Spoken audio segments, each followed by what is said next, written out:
Every few years, a new wave of self-help books, YouTube channels, and weekend seminars promises the same thing: change how you think, and money will follow. The idea is seductive because it's simple. It tells you that gap between you and a millionaire isn't skill capital or opportunity, it's just your mindset. And if you can fix your mindset, you can fix your bank account. It's one of the most profitable myths ever sold to working people. The millionaire mindset industry is worth billions of dollars, which is deeply ironic. The people getting rich off it aren't the students buying courses. They're the ones selling the belief that belief is enough. Think Grow Rich, The Secret, countless Tony Robbins events. These products generate enormous revenue by packaging hope as a system. The real business model isn't teaching wealth creation, it's monetizing the desire for it. Here's what nobody in that industry wants to admit: mindset is a multiplier, not a foundation.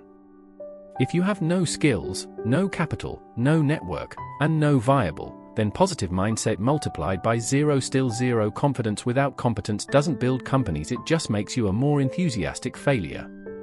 The psychological frame you bring to work matters but can only amplify what's already structurally in place. You can't think your way to a doesn't exist. Look at actual wealth gets built pattern is stubbornly consistent. It involves access to capital, either inherited, borrowed, or earned through specialized labor.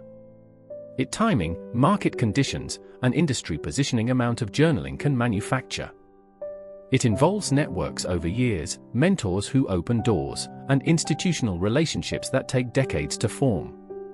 Warren Buffett has talked openly about winning the ovarian lottery, being born the right country, at the right time, with the right cognitive profile. He didn't manifest, he acknowledged it. The mindset myth is also harmful. Specific way that doesn't get discussed enough. When are told that success is purely function of how they think, failure becomes entirely their fault. Lost? Must not have believed hard enough. Still broke after 2 years of hustle? Your scarcity mindset is blocking abundance. This is a psychologically brutal framework that turns structural disadvantages into personal character flaws. It convinces people to work harder in broken circumstances instead of questioning the circumstances themselves. Victim blaming dressed up in motivational language is still victim blaming. There's also a survivorship bias problem, so should disqualify the entire genre. Every set guru points to the same small set of people who thought differently became wildly rich. They never show the thousands of people who adopted the exact same thinking patterns and remained exactly where they started. You don't hear about the person who visualized success every morning, attended seminar, repeated affirmation, and still couldn't keep their small business afloat when competitor with better funding moved into market. Those stories sell, so get edited out of the narrative. None of this means attitude is irrelevant. Persistent do tend to outlast quitters. Optimists are likely to attempt things that pessimists never start. A growth mindset, research-backed way Carol Dweck originally defined it, genuinely helps people improve skills time. These real effects documented in real studies.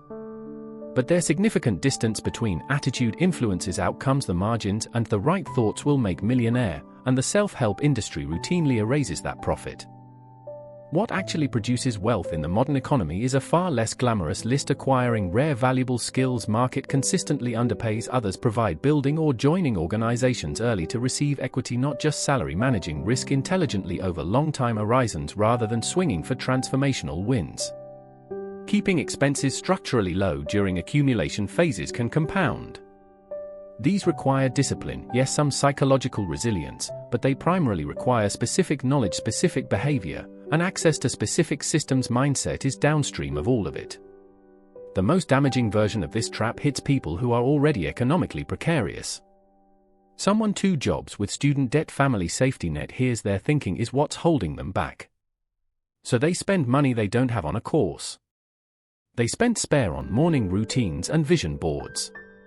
They pour energy into optimizing their internal state while external conditions govern. Their options remain completely unchanged. This isn't empowerment. It's a very effective way to keep struggling people busy, financially drained, and self-blaming while the structural levers of creation remain out of reach. The honest conversation about wealth starts with acknowledging that building, context-dependent and often unfair. Some people have dramatically starting conditions amount of positive thinking closes gap in the short term.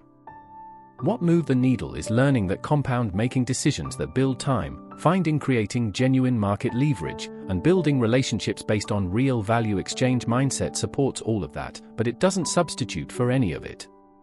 Stop are the primary obstacle between you and financial security.